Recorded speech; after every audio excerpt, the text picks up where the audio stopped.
O Senhor esteja convosco. Ele está no meio de nós. Proclamação do Evangelho de Jesus Cristo, segundo João. Glória a vós, Senhor. Naquele tempo, Jesus disse aos seus discípulos: Eu sou a videira verdadeira e o meu Pai é o agricultor.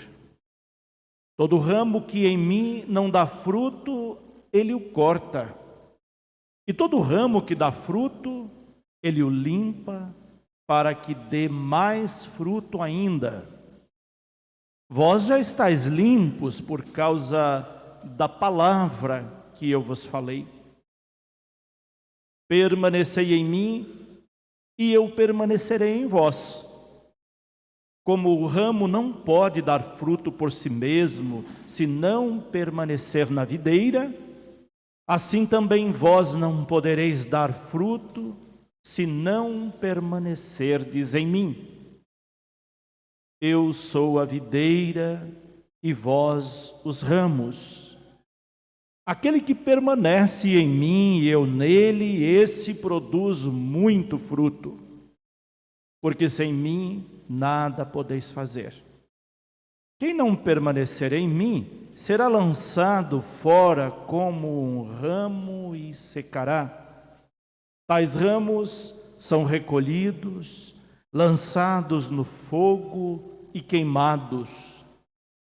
Se permanecerdes em mim e minhas palavras permanecerem em vós, pedi o que quiserdes e vos será dado.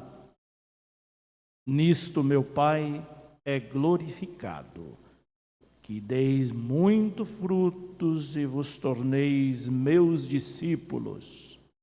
Palavra da salvação. Glória a vós, Senhor. Pode se assentarem. Hoje nós celebramos o nosso 5º domingo do tempo da Páscoa. No domingo passado, quem veio à missa, quem leu o Evangelho em casa, ou quem acompanhou nossa celebração através das nossas redes sociais, viu que nós tivemos o Evangelho do Bom Pastor, e Jesus se apresentava para nós como o bom pastor.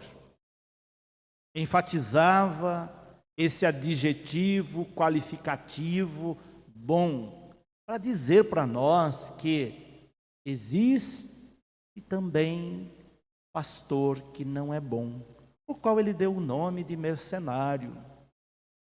Hoje, ele se apresenta para nós como a videira verdadeira. Ele acrescenta um dado muito importante, parecido com aquele do domingo passado, para mostrar para nós que existem videiras que não são verdadeiras. Videiras que não produzem uvas, videiras só ornamentais, videiras que produzem uvas azedas, e videiras que produzem poucas uvas. Mas existem videiras autênticas, boas, selecionadas. Então ele se apresenta para nós com essa figura de linguagem ou imagem.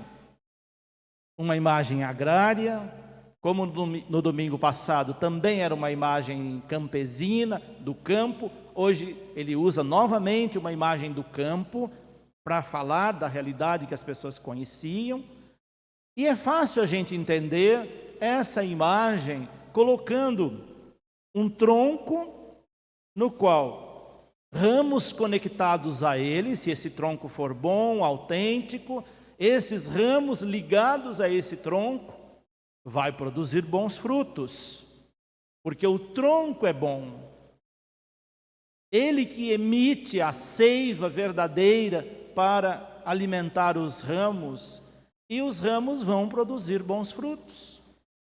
O ramo por si só, diz o Evangelho, não produz fruto.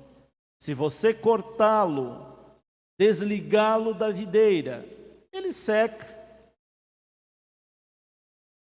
Por isso Jesus insiste hoje: eu sou a videira verdadeira, e vós sois os ramos. Agora vem a pergunta-chave: nós estamos de fato conectados a essa videira verdadeira? Como é que nós podemos saber se estamos ligados a Ele? É São João que nos dá a resposta a esta pergunta. Segunda leitura de hoje. Carinhosamente, São João nos chama de filhinhos e coloca a palavra-chave que vai definir se nós estamos ligados a Ele, a essa videira verdadeira, ou não. Através do amor. O amor que nós devemos ter uns para com os outros. Porque falar de amor, ou dizer que amamos a Deus, não é tão desafiador. Qualquer pessoa pode falar isso. Agora, quando a gente traz esse amor para a dimensão humana, para aquelas pessoas que nos cercam, ou para aquelas que estão próximas de nós e que nós ainda não temos um verdadeiro sentimento por elas, ou temos sentimentos negativos por ela, aí é que nós testamos se estamos vinculados a Ele ou não. Por isso São João vai dizer aqui: não amemos só com palavras e de boca. Da boca para fora, qualquer pessoa pode dizer que ama. Nós devemos mostrar que amamos com ações, ações de verdade, que mostrem o nosso amor. Por isso, mais importante que falar de amor é viver esse amor, diz São João. E ele vai dizer para nós aqui que esse é o critério fundamental para nós permanecermos unidos a esse tronco, a essa videira verdadeira. Se nós temos ou vivemos esse amor, o nosso coração fica tranquilizado. Mas se nós não vivemos esse amor, o nosso coração nos acusa. Quantas vezes nós nos aproximamos de Deus, vimos a missa, e às vezes o nosso coração está nos acusando de alguma coisa que nós fizemos de errado, e que nós não tivemos oportunidade ainda de pedir a Deus perdão através do sacramento da confissão. E a gente se sente indigno de confessar, porque o nosso coração está acusando. Você não fez uma coisa boa, você praticou alguma coisa que desagrada a Deus. Lá o nosso inconsciente, o nosso coração vai dizendo isso para nós. E às vezes a gente não se sente digno de aproximar da mesa da Eucaristia, porque estamos com o nosso coração nos acusando de que tem algo de errado, nós não estamos pelos nossos atos ligados a Ele como deveria. E aí então é que vem o sacramento da confissão, quando a gente humildemente pede perdão a Deus, faz o propósito de mudança de vida, e aí o nosso coração fica leve, nos tornamos novamente dignos de aproximar dEle, da Eucaristia, da palavra, e dos nossos irmãos que nós ferimos, que nós magoamos e que nós pedimos perdão. São gestos de amor, gestos que mostram que nós estamos, de fato, nos esforçando para nos tornarmos melhores. E isso é muito importante, porque é isso que vai mostrando a nossa conexão com essa videira. O Pai, que é o agricultor de Jesus, cuida dessa videira e cuida dos seus ramos. E como um bom agricultor, de vez em quando ele vai lá com a tesoura e poda essa videira. Porque tem muitos ramos que precisam ser podados para poder produzir bons frutos. Mas às vezes, quando nós sofremos algumas podas na nossa vida, nós não entendemos que isso é Deus que está nos corrigindo para que nós possamos melhorar. Quando podamos uma planta, ela sofre com a poda, mas depois ela se regenera e produz muito mais. Às vezes nós temos que aparar muitas arestas para nós podermos crescer como um ramo que produz bons frutos. É isso que Jesus está insistindo para nós no Evangelho de hoje, quando ele diz 8 vezes o verbo permanecer. Se ele insiste tanto nessa palavra, é sinal que ela é chave nesse Evangelho de hoje. Permanecer nele. Esse deve ser o nosso propósito.